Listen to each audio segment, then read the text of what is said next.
ধনী ছেলে বৃদ্ধা মাকে ঘর থেকে বের করে দিয়েছিল। একজন গরিব অটোচালক সেই মাকে নিজের মা করে নিয়েছিল।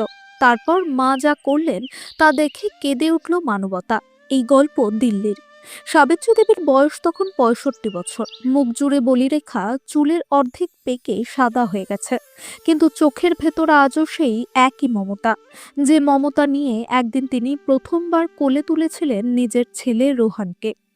এই চোখই ছিল যে চোখ রাতের পর রাত জেগে রোহানের জ্বর হয়েছিল।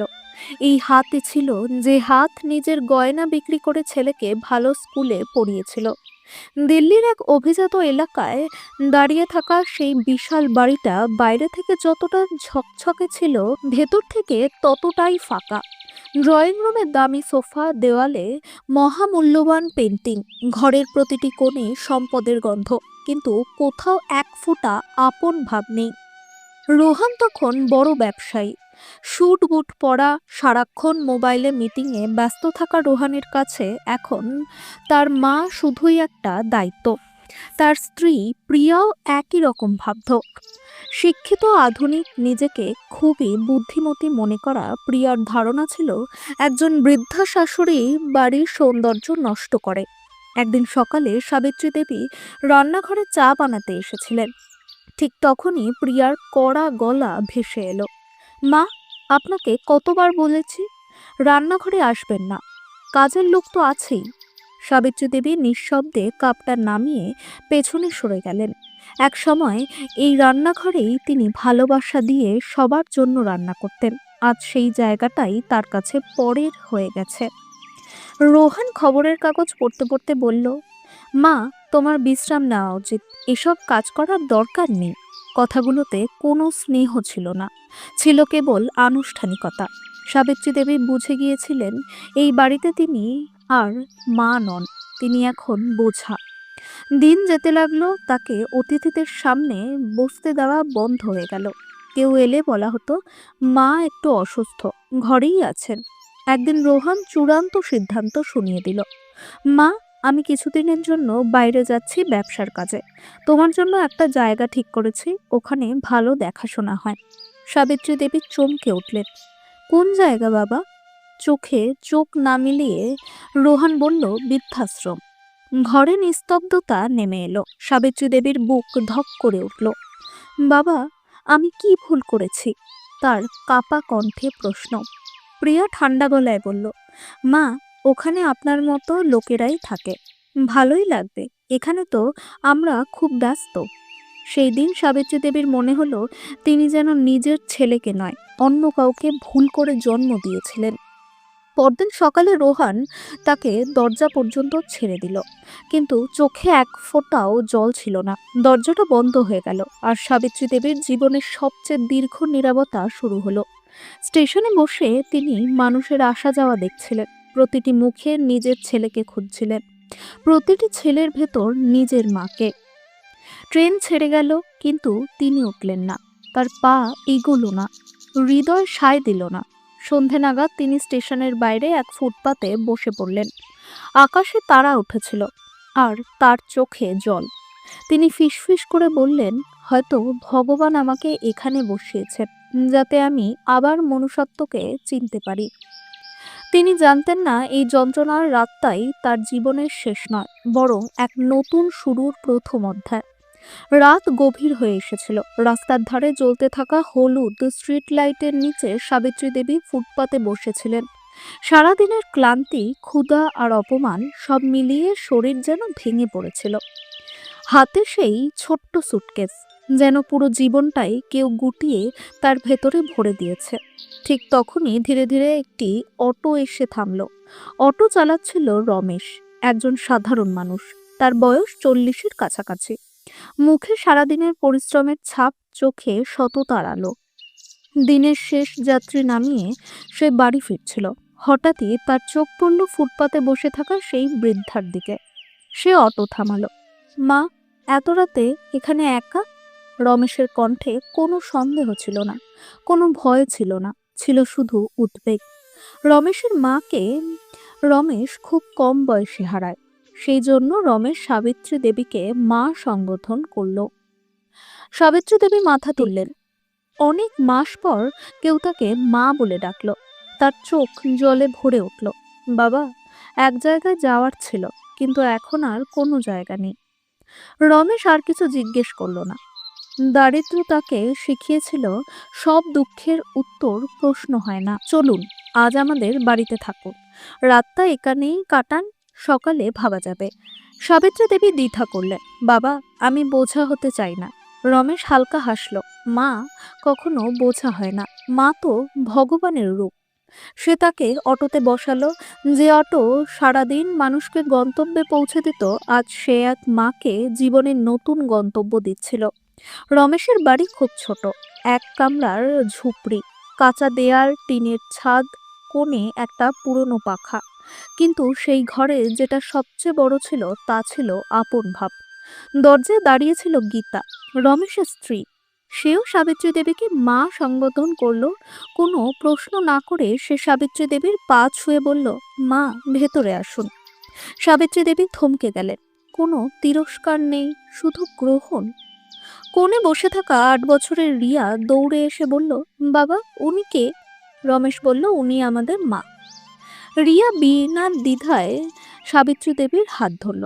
ঠাকুমা, এই একটি শব্দেই সাবিত্রী দেবীর হৃদয়ে জমে থাকা বছরের পর বছরের বরফ গলে গেল। তিনি রিয়াকে বুকে জড়িয়ে ধরলেন। চোখ বেয়ে জল নামছিল, কিন্তু মুখে ছিল প্রশান্তি। গীতা সঙ্গে সঙ্গে খাবার পরিবেশন করলো, সাধারণ ডাল ভাত। সাবিত্রী দেবী থালার দিকে তাকিয়ে বললেন, বৌমা, আমার জন্য এত কিছু করো না। গীতা হেসে বলল, বাড়িতে মা এলে খাবার তো আপনাতেই ভালো লাগে। সেই রাতে সাবিত্রী দেবী মাটিতে পাতা পরিষ্কার বিছানায় শুলেন। ছাদ থেকে জল পড়ছিল, বাইরে কুকুর ডাকছিল। তবু অনেক দিন পর তিনি নিশ্চিন্তে ঘুমালেন। পরদিন সকালে সূর্যের আলো ঝুপড়িতে ঢুকলো। রিয়া তার পাশে বসে বলল, দিদা, তুমি সব সময় এখানেই থাকবে তো? সাবিত্রী দেবী কিছু বললেন না, শুধু তার মাথায় হাত বুলিয়ে দিলেন। দিন যেতে লাগলো। সাবিত্রী দেবী ঘরের ছোটখাটো কাজ করতে শুরু করলেন। গীতা তাকে মানা করত, কিন্তু তিনি বলতেন, মায়ের কাজ করাও তো পুজো। বাড়িটা ছোট ছিল, কিন্তু সবাই তাকে মা বলে ডাকতো। এখানে কেউ তাকে লুকিয়ে রাখতো না, কেউ বোঝা ভাবতো না। এক সন্ধ্যায় যখন সবাই বাইরে ছিল, সাবিত্রী দেবী নিজের সুটকেস খুললেন। কাপড়ের নিচে লুকিয়ে থাকা একটি পুরনো ধাতব তিজোরি বের করলেন। তিজোরিটায় মরচে ধরেছিল, কিন্তু ভেতরে লুকিয়ে থাকা রহস্য আজও বেঁচে ছিল। তিনি চুপচাপ সেটাকে ঘরের এক কোণে লুকিয়ে রাখলেন। রাতে খাওয়ার পর রমেশ বলল, মা, এখানে আপনার ভালো লাগছে তো? সাবিত্রী দেবীর চোখ ভরে উঠল। বাবা, এখানে আমি মানুষ হয়ে বাঁচার অধিকার পেয়েছি। রমেশ আর গীতা একে অপরের দিকে তাকালো। তারা জানতো না, এই মা শুধু একজন আশ্রয়হীন বৃদ্ধা নন, আসন্ন ঝড়ে তিনিই হতে চলেছেন সবচেয়ে বড় আশ্রয়। আর সেই রাতেই ভাগ্য লিখে ফেলল আরেকটি কঠিন পরীক্ষা। হঠাৎ রিয়ার প্রচন্ড জ্বর এলো। সে কাঁপছিল। গীতা ভয়ে কাঁপতে লাগলো। রমেশ, বাচ্চাটা খুব গরম হয়ে যাচ্ছে। সাবিত্রী দেবী উঠে বসলেন। মায়ের চোখ কখনো ভুল করে না। তিনি রিয়াকে কোলে তুলে বললেন, একে ডাক্তার দেখাতে হবে এখনই। রমেশের বুক কেঁপে উঠল, কারণ গরিবের কাছে অসুখ শুধু ব্যথা নয়, ভয়ও। রাতভর রিয়ার অবস্থা খারাপ হতে লাগলো। শরীর জ্বলছিল, ঠোঁট শুকিয়ে গিয়েছিল, শ্বাস দ্রুত চলছিল। অবশেষে রমেশ রিয়াকে কোলে তুলে অটো স্টার্ট করলো। নীরব রাতের মধ্যে অটোর শব্দ যেন ভাঙা হৃদয়ে স্পন্দন হয়ে উঠল। সরকারি হাসপাতালে ভিড়। ডাক্তার পরীক্ষা করে গম্ভীর স্বরে বললেন, বাচ্চাটার কিডনিতে সংক্রমণ হয়েছে, অবস্থা গুরুতর, দ্রুত চিকিৎসা আর অস্ত্রোপচার দরকার। রমেশ কাপা গলায় জিজ্ঞেস করলো, ডাক্তারবাবু, কত খরচ হবে? ডাক্তার নির্লিপ্তভাবে বললেন, কমপক্ষে 5 লাখ। 5 লাখ? গীতার পায়ের নিচ থেকে মাটি সরে গেল। তাদের কাছে 5,000ও স্বপ্ন। আগামীকাল পর্যন্ত টাকা না এলে আমরা দায়িত্ব নিতে পারবো না। ডাক্তারের কথা। রমেশ হাসপাতালের করিডোরে বসে পড়ল। মাথা 2 হাতে চেপে ধরল। চোখ দিয়ে জল বেরোলো না। হয়তো দুঃখ দেখেও চোখের জল ভয় পেয়ে গিয়েছিল। সে একে একে সবাইকে ফোন করলো, বন্ধু, আত্মীয়, পুরনো মালিক, সব জায়গায় একটাই উত্তর, আমরাও অসহায়। সে নিজের অটো বিক্রি করতে চাইলো। এক দালাল এসে বলল, 500-র বেশি দেব না। রমেশ হাসতে চেয়েছিল, কিন্তু হাসি গলাতেই আটকে গেল। ঠিক সেই করিডোর দিয়েই সেদিন অন্য এক দুনিয়া চলছিল। রোহনও সেই হাসপাতালেই এসেছিল, একটি প্রজেক্ট মিটিংয়ে। স্যুটে সজ্জিত, আত্মবিশ্বাসে ভরা। রমেশ তাকে দেখল, সে জানতো না এই লোকটাই তার মাকে রাস্তায় ফেলে দিয়েছিল। রমেশ সাহস সঞ্চয় করে রোহানের সামনে গিয়ে বলল, স্যার, আমার মেয়েটা খুব অসুস্থ। ডাক্তার বলেছিলেন আজই যদি চিকিৎসা শুরু না হয় তাহলে। রোহন তাকে ওপর থেকে নিচ পর্যন্ত একবার দেখল। ছেঁড়া জামা, ক্লান্ত চোখ, কাঁপতে থাকা গলা। এটা হাসপাতাল, ভিক্ষা চাওয়ার জায়গা নয়। রোহান নির্দয়ভাবে বলল, স্যার, আমি ভিক্ষা চাইছি না। রমেশ কাপা গলায় বলল, ধার দিন, আমি সারা জীবন শোধ করে দেব। রোহান বিরক্ত হয়ে উঠল, দেখো ভাই, সব গরিবকে আমি সাহায্য করতে পারি না, এখান থেকে চলে যাও। রমেশ মাথা নিচু করে নিল। একটাও কথা না বলে সে ফিরে গেল। দূরে দাঁড়িয়ে সবকিছু দেখছিলেন সাবিত্রী দেবী। তিনি রোহানকে চিনে ফেলেছিলেন। তার মনে হলো কেউ যেন বুকে ছুরি মেরে দিল।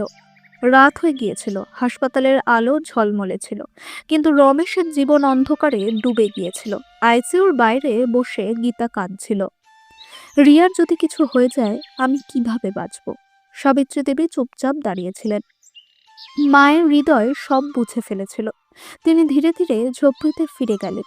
কোণে লুকিয়ে রাখা সেই পুরনো ধাতব তিজোরিটা বের করলেন। তিজোরিটা হাতে নিতেই তার চোখের সামনে ভেসে উঠল এক দৃশ্য, ফ্ল্যাশব্যাক। তার স্বামী শান্ত গলায় বলছেন, সাবিত্রী, এগুলো সব তোমার জন্য। যেদিন পুরো দুনিয়া মুখ ফিরিয়ে নেবে, সেদিন এগুলোই তোমার ভরসা হবে। সাবিত্রী দেবীর চোখ বেয়ে জল গড়িয়ে পড়ল। আজ সেই দিনটাই এসে গেছে। তিনি নিজের মনে বললেন। তিনি সিন্দুক খুললেন।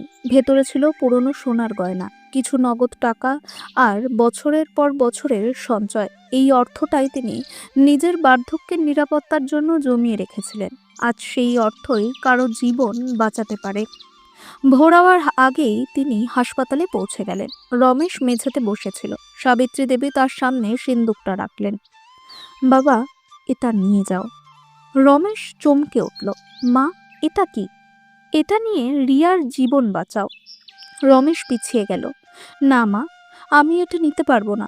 আপনি আমাদের জন্য অনেক কিছু করেছেন। সাবিত্রী দেবী তার হাত ধরে বললেন, যেদিন তুমি আমাকে রাস্তা থেকে তুলে নিয়েছিলে, সেদিন তো কিছু ভাবনি। মা আর ছেলের মধ্যে কখনো হিসেব হয় না। গীতা কাঁদতে কাঁদতে তার পায়ে পড়ে গেল। মা, আমরা এটা কোনো দিন শোধ করতে পারবো না। সাবিত্রী দেবী রিয়ার দিকে তাকালেন। আমার জন্য ওটাই যথেষ্ট। সিন্দুক খোলা হলো, টাকা গোনা হলো, ডাক্তারের হাতে তুলে দেওয়া হলো। অপারেশন শুরু হলো। হাসপাতালের বাইরে বসে সাবিত্রী দেবীর মুখে ভয় ছিল, কিন্তু হৃদয়ে ছিল শান্তি। তিনি সবকিছু দিয়ে দিয়েছিলেন, আর প্রথমবার মনে হলো তিনি সঠিক জায়গাতেই দিয়েছেন।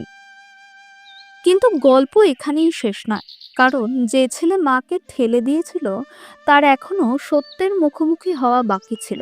অপারেশন থিয়েটারের বাইরে ঘড়ির কাঁটা যেন থেমে গিয়েছিল। প্রতিটা সেকেন্ড এক একটা যুগের মতো লাগছিল। গীতা কখনো দরজার দিকে তাকাচ্ছিল, কখনো ঈশ্বরকে স্মরণ করছিল। রমেশ 2 হাত জোর করে মেঝেতে বসেছিল, চোখ বন্ধ, কিন্তু বুকের ভেতর হৃদয় প্রচন্ড জোরে ধুকপুক করছিল। পাশের বেঞ্চে বসেছিলেন সাবিত্রী দেবী, পিঠ সোজা, মুখ শান্ত, যেন তিনি নিজের কর্তব্য পূরণ করে ফেলেছেন। মা যখন সবকিছু দিয়ে দেয়, তার ভেতরে এক অদ্ভুত শান্তি নেমে আসে। কয়েক ঘন্টা অপারেশনের পর থিয়েটারের দরজা খুলল। ডাক্তার বাইরে এসে বললেন, অপারেশন সফল হয়েছে। গীতা জোরে কেঁদে উঠল, তবে তা স্বস্তির কান্না। রমেশ ডাক্তারের পা ধরে ফেলল। আপনার মেয়ে এখন বিপদমুক্ত, ডাক্তার বললেন। কয়েকদিন আইসিইউতে রাখতে হবে। রমেশ ঘুরে সাবিত্রী দেবীর দিকে তাকালো। তার চোখে কোনো শব্দ ছিল না, শুধু কৃতজ্ঞতা। পরদিন হাসপাতালে হইচই পড়ে গেল। একজন নার্স ফিসফিস করে এক সাংবাদিককে বলছিল, শুনেছেন, এক বৃদ্ধা মহিলা নিজের সমস্ত সঞ্চয় এক গরিব শিশুর চিকিৎসায় দিয়ে দিয়েছেন। খবর ছড়াতে সময় লাগলো না। লোকাল চ্যানেল, খবরের কাগজ, সোশ্যাল মিডিয়া সবখানেই একটাই আলোচনা। এক বৃদ্ধা মা গরিব পরিবারের জন্য সবকিছু দান করলেন। কেউ তার জাত জিজ্ঞেস করলো না, কেউ তার ধর্ম নয়। সবাই লিখল শুধু একটি শব্দ, মা। সেই হাসপাতালেরই একটি কনফারেন্স রুমে রোহান মিটিং করছিল। হঠাৎ তার ফোনে একটি নোটিফিকেশন ভেসে উঠল। অনাগ্রহ নিয়ে সে স্ক্রিনে তাকালো। পর মুহূর্তেই তার হাত কেঁপে উঠল। ছবিতে সেই পরিচিত মুখ আর সেই চোখ, তার মা। রোহানের গলা শুকিয়ে গেল। সে পুরো খবরটা পড়ল। প্রতিটা শব্দ তার বুকে হাতুড়ির মতো আঘাত করছিল। এক বৃদ্ধা মহিলা যাকে তার নিজের ছেলে ছেড়ে দিয়েছিল। রোহানের মাথা ঘুরতে লাগলো। মিটিংয়ের শব্দ ঝাপসা হয়ে গেল। তার ভেতরে কিছু একটা ভেঙে পড়ছিল। অহংকার, গর্ব, মিথ্যা সম্মান। তার মনে পড়ল সেই সুটকেস, সেই ট্রেনের টিকিট, সেই বন্ধ হয়ে যাওয়া দরজা। সে কিছু না বলে মিটিং থেকে বেরিয়ে গেল। সেদিনই সন্ধ্যায় সে হাসপাতালে পৌঁছলো। রিসেপশনে জিজ্ঞেস করলো একজন বৃদ্ধা মহিলা, সাবিত্রী দেবী।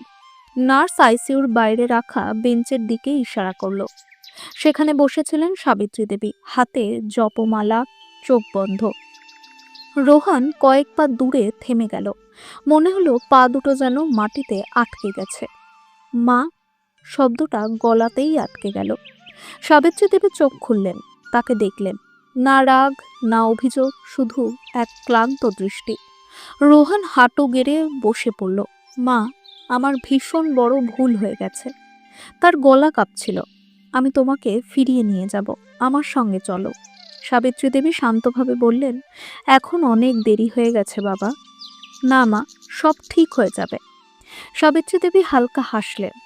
তোমার বাড়ি বড় বাবা, কিন্তু সেখানে আমার জায়গা নেই। রোহানের চোখ দিয়ে জল গড়িয়ে পড়ল। আমাকে ক্ষমা করে দাও। সাবিত্রী দেবী তার দিকে তাকালেন। ক্ষমা কথায় নয়, কাজেই পাওয়া যায়। ঠিক তখনই রমেশ আর গীতা বাইরে এলো। তখন রিয়ার অবস্থা ভালো ছিল। রোহান রমেশকে দেখল। তখন তার সত্যটা বুঝতে দেরি হলো না। যাকে সে ছোট ভেবেছিল, সেই আজ সবচেয়ে বড় মানুষ হয়ে দাঁড়িয়েছে। রমেশও রোহানকে চিনে ফেলেছিল, কিন্তু কিছু বলল না। সাবিত্রী দেবী উঠে দাঁড়ালেন। বাবা রোহান, এ হলো রমেশ। এই ছেলেটাই আমাকে রাস্তা থেকে তুলে এনেছিল। রোহানের মাথা নিচু হয়ে গেল। আমি তো তোমাকে রাস্তায় ফেলে দিয়েছিলাম। তার গলা ভেঙে গেল। সাবিত্রী দেবী গভীর শ্বাস নিলেন। আমি তোমাকে জন্ম দিয়েছিলাম, কিন্তু এই মানুষটা আমাকে মা বানিয়েছে। এই কথাটা আগুনের মতো রোহানের হৃদয়ে ঢুকে গেল। পরদিন খবরের কাগজে আরেকটা শিরোনাম ছাপা হলো, বৃদ্ধা মা ছেলের ক্ষমা ফিরিয়ে দিলেন। গরিব পরিবারের সঙ্গেই থাকার সিদ্ধান্ত। রোহান নিজের ফাঁকা বাড়িতে বসে রইল। চারদিকে নিস্তব্ধতা। সেই প্রথম সে বুঝল টাকা সবকিছু কিনতে পারে না। আর অনেক দূরে একটা ছোট্ট ঝুপড়িতে একজন মা আবার পরিবার পেয়ে গিয়েছিলেন। তবু গল্প এখানেই শেষ নয়, কারণ মানবিকতার আসল পরীক্ষা শেষেই হয়। রিয়া ধীরে ধীরে সুস্থ হয়ে উঠছিল। আইসিইউ থেকে বেরিয়ে প্রথমবার সে চোখ মেলে চারদিকে তাকালো। তার চোখ গিয়ে পড়ল সাবিত্রী দেবীর ওপর। ঠাকুমা। কণ্ঠটা দুর্বল ছিল, কিন্তু তাতে জীবন ছিল। সাবিত্রী দেবী তার কপালে হাত রাখলেন। কিছু হবে না মা, এখন সব ঠিক হয়ে যাবে। এই দৃশ্য দেখে রমেশ আর গীতার চোখ জলে ভিজে উঠল। তবে তার ভয়ের জল ছিল না, ছিল কৃতজ্ঞতার। কয়েকদিন পর রিয়াকে হাসপাতাল থেকে ছেড়ে দেওয়া হলো। ডাক্তার বললেন সময় মতো চিকিৎসা না হলে। বাক্যটা তিনি শেষ করলেন না, কিন্তু অর্থ সবাই বুঝে গিয়েছিল। ঝুপড়িতে ফেরার পথে রিয়া শক্ত করে সাবিত্রী দেবীর হাত ধরে রেখেছিল। ঝুপড়ির সামনে রমেশ একটি প্রদীপ জ্বালালো। সাবিত্রী দেবী চারদিকে তাকালেন। সেই কাঁচা দেয়াল, সেই টিনের ছাদ, আজ এগুলো তার কাছে মন্দিরের মতো মনে হচ্ছিল। সেই রাতেই তিনি একটি সিদ্ধান্ত নিলেন। পরদিন সকালে রমেশ দেখল তিনি চুপচাপ বসে আছেন। মা, সব ঠিক আছে তো? সাবিত্রী দেবী মুচকি হেসে বললেন, হ্যাঁ বাবা, আজ আমি আমার জীবনের শেষ সিদ্ধান্ত নিতে চলেছি। রমেশ ভয় পেয়ে গেল। মা, এমন কথা বলবেন না। সাবিত্রী দেবী তার হাত ধরলেন। ভয় পেও না, এই সিদ্ধান্ত মৃত্যুর নয়, বেঁচে থাকার। তিনি রমেশ আর গীতাকে সামনে বসালেন। আমি আর কোথাও যাব না, না সেই বড় বাড়িতে, না কোনো বৃদ্ধাশ্রমে। গীতার চোখ ভরে উঠল। তাহলে যদি তোমরা চাও, সাবিত্রী দেবী ধীরে বললেন, আমি এখানেই থাকব, তোমাদের মা হয়ে, কোনো ঋণ ছাড়াই, কোনো উপকারের হিসাব ছাড়াই। রমেশের চোখ বেয়ে জল গড়িয়ে পড়ল। মা, এই বাড়ি আপনার, আমরা তো কেবল আপনার আশ্রয়ে। কয়েকদিন পর রোহন আবার এলো। এবার শুটে নয়, সাধারণ পোশাকে। সে ঝুপড়ির বাইরে দাঁড়িয়ে রইল।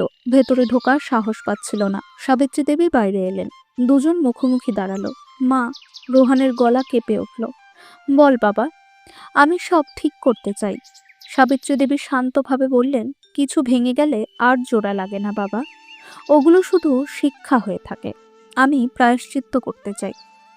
তাহলে তিনি বললেন, কোনো অন্যের মায়ের আশ্রয় হয়ে ওঠো, আমার জন্য এখন দেরি হয়ে গেছে। রোহানের চোখ দিয়ে জল গড়িয়ে পড়ল। আমি কি কোনোদিন আপনাকে মা বলতে পারবো? সাবিত্রী দেবী তার মাথায় হাত রাখলেন। মা তাকেই বলা যায় যাকে সময় থাকতে চিনে নেওয়া যায়। রোহান কিছু না বলে চলে গেল। তার চলে যাওয়ার পর ঝুপড়ির বাইরে অনেকক্ষণ নিস্তব্ধতা নেমে এলো। সময় এগোতে লাগলো।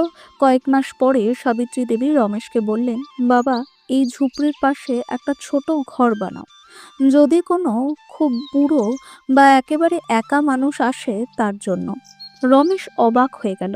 মা, আপনি এসব কেন ভাবছেন? কারণ, সাবিত্রী দেবী বললেন, প্রতিটা মায়ের একটা ঘর দরকার, আর প্রতিটা ঘরের দরকার মনুষ্যত্ব। ধীরে ধীরে সেই ঝুপড়ি আর শুধু বাড়ি রইল না, ওটা আশ্রয় হয়ে উঠল।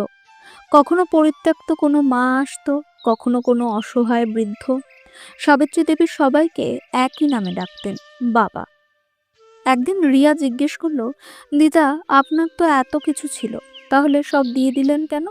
সাবিত্রী দেবী মুচকি হাসলেন, কারণ যা ভাগ করে দেওয়া যায় সেটাই আসল সম্পদ।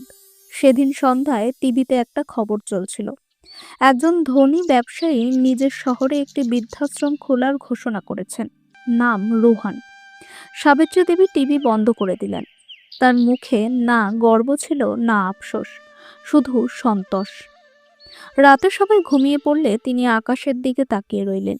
ভগবান, মনে মনে বললেন, আপনি আমার থেকে সব কিছু নিয়ে তার থেকেও বেশি ফিরিয়ে দিয়েছেন। পরদিন সকালে রিয়া তাকে চা এনে দিল। দিদা, আপনার শরীর ঠিক আছে তো?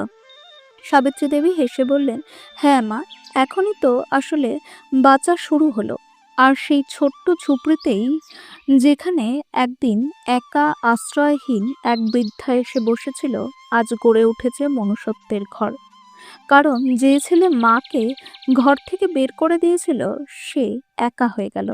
আর যে পরের মাকে আপন করেছিল, সে পেয়ে গেল পুরো পৃথিবী। সেদিন সত্যিই মনুষ্যত্ব কেঁদে উঠেছিল। যদি এই গল্পটা আপনার হৃদয় ছুঁয়ে থাকে, তাহলে আমাদের চ্যানেল লাইক, সাবস্ক্রাইব আর শেয়ার করতে ভুলবেন না। কমেন্টে নিজের নাম আর শহরের নাম লিখুন, যাতে আমরা বুঝতে পারি আমাদের গল্প কোথায় কোথায় মানুষের হৃদয়ে পৌঁছাচ্ছে। আবার দেখা হবে একটি নতুন আবেগঘন গল্প নিয়ে। ততদিন ভালো থাকুন, সুস্থ থাকুন আর নিজের মা বাবাকে সময় দিন।